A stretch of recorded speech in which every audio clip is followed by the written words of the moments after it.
Hi, Joanne Dallaire here again.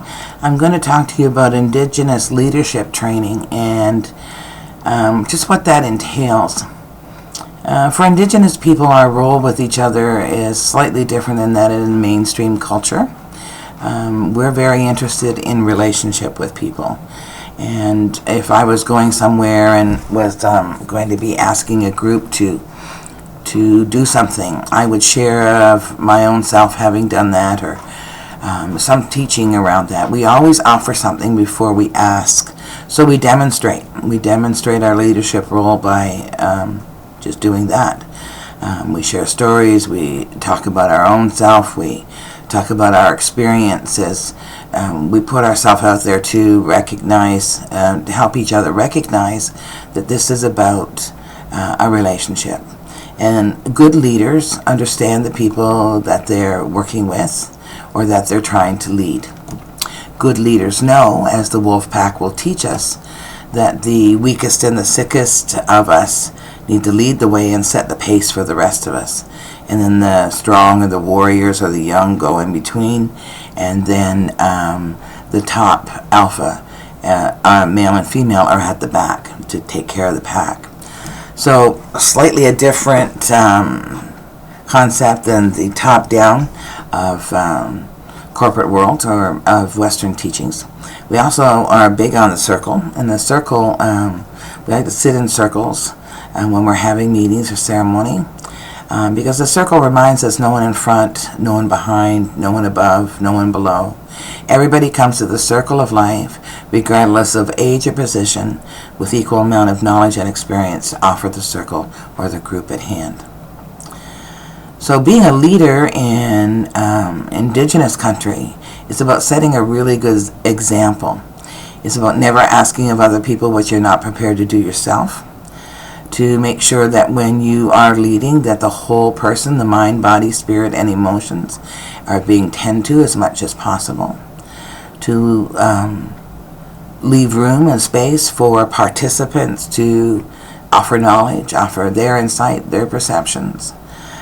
A good leader makes everybody that they're leading feel good about themselves and recognize that they have something wonderful to offer.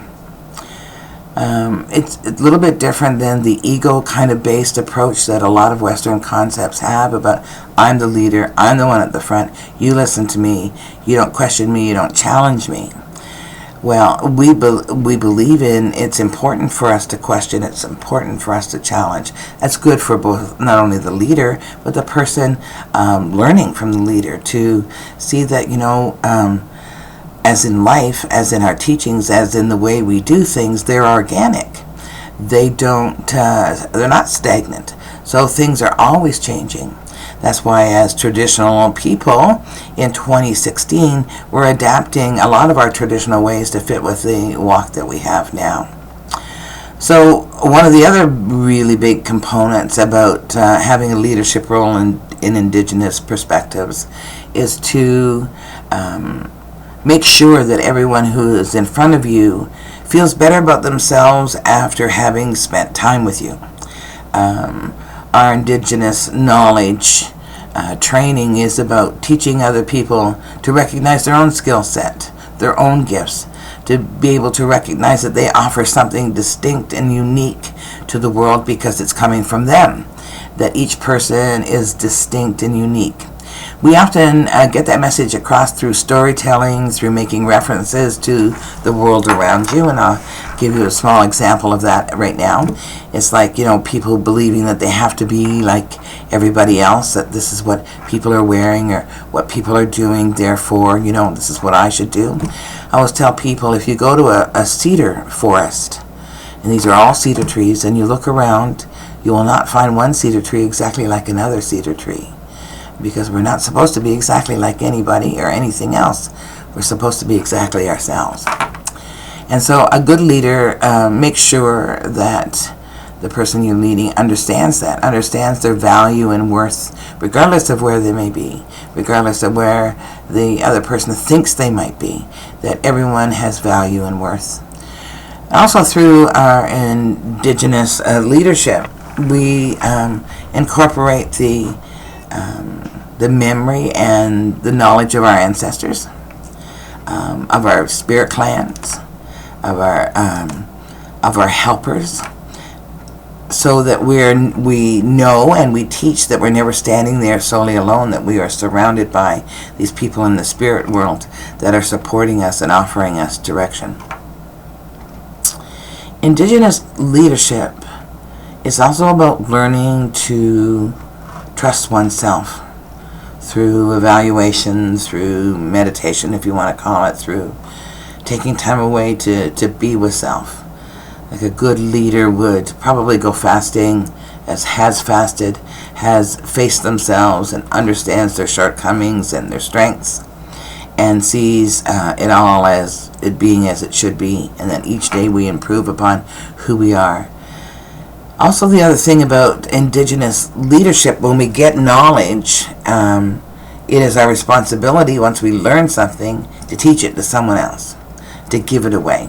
Otherwise, we can't really lay claim to it, because it's not about where we hold knowledge and hang on to it and this is mine and I can't share it with you. But when you learn something, you want to empower the other people around you to have that knowledge so they too can be better. Indigenous people understand that, the whole community is stronger if each person in the community feels valued and respected and loved and important. And that makes the links in the chain all strong. And we also are really good at promoting other people to do the best that they can do.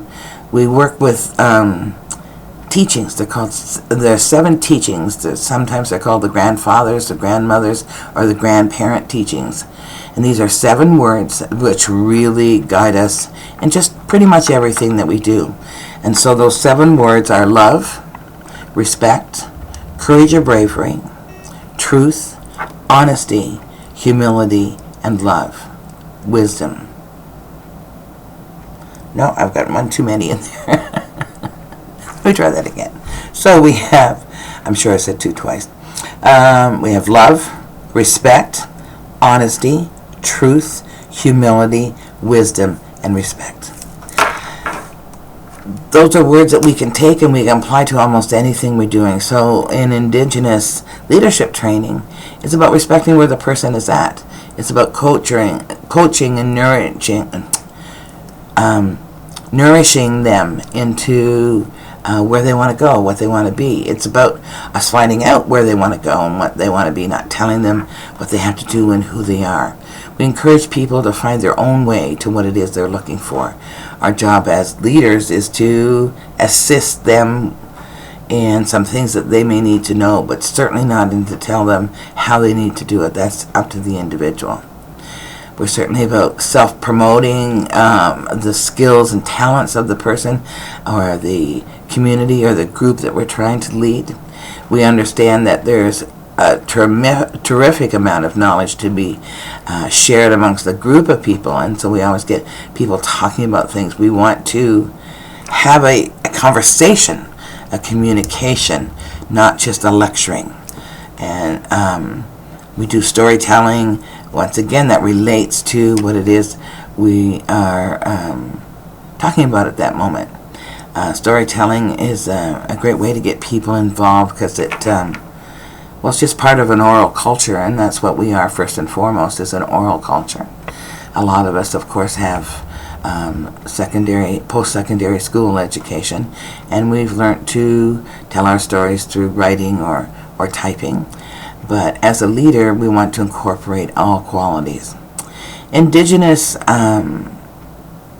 leadership also recognizes that we don't need to like people that we're working with. We just need to really respect their right to be and to respect their position. Ego doesn't come into it, or it comes into it as little as we can, so we try not to get caught up in the semantics of ego and get into those petty fights, but that's something that as human beings we're all working on. Nobody's perfect.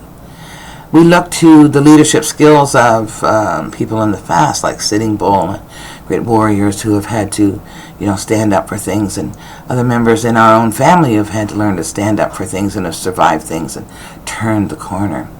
So, Indigenous leadership training is it's not a singular thing that you do with one person.